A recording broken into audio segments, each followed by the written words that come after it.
नमस्कार मित्रांनो, आजच्या व्हिडिओमध्ये आपण एक मोठा आणि आंतरराष्ट्रीय विषयाबद्दल बोलणार आहोत। चीनमधील एका प्राध्यापकाने असा दावा केला आहे की इराण अमेरिकेला एकही गोळी न झाडता हरवू शकतो। हो, ऐकायला थोडं आश्चर्यकारक वाटतं, पण त्यामागे त्यांची एक वेगळीच रणनीती आहे। सध्या जगात तणाव वाढलेला आहे। मध्य पूर्वेत इराण आणि अमेरिकेमधील संबंध आधीपासूनच तणावपूर्ण आहेत। पण या चीनी प्राध्यापकाच्या मते युद्ध फक्त बंदुका आणि बॉम्बनेच जिंकले जात नाही। त्यांच्या म्हणण्यानुसार इराणकडे अशी रणनीती आहे ज्यामुळे अमेरिकेची आर्थिक आणि राजकीय ताकद कमकुवत होऊ शकते। उदाहरणार्थ, जर इराणने होर्मुझ समुद्रधुनी बंद केली तर जगभरात तेलाचा पुरवठा थांबवू शकतो। जगातील मोठ्या प्रमाणात तेल याच मार्गाने जातं। जर हा मार्ग बंद झाला तर तेलाच्या किमती अचानक प्रचंड वाढतील, जगभर आर्थिक संकट निर्माण होईल आणि त्यांचा सर्वात मोठा परिणाम अमेरिकेवर आणि पाश्चिमात्य देशावर होऊ शकतो। याशिवाय इराणकडे सायबर हल्ले, आर्थिक दबाव आणि प्रादेशिक मित्र देशांचा वापर करण्याचे पर्यायही आहेत। म्हणजे थेट युद्ध न करता देखील मोठं नुकसान करता येऊ शकतं,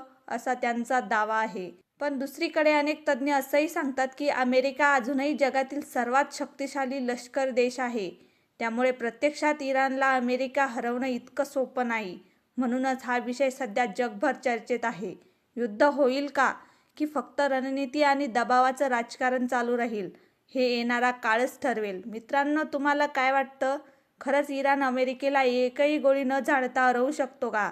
तुमचं मत आम्हाला कमेंटमध्ये नक्की सांगा। व्हिडिओ आवडला असेल तर लाईक करा, शेअर करा आणि चॅनलला सबस्क्राईब करायला विसरू नका।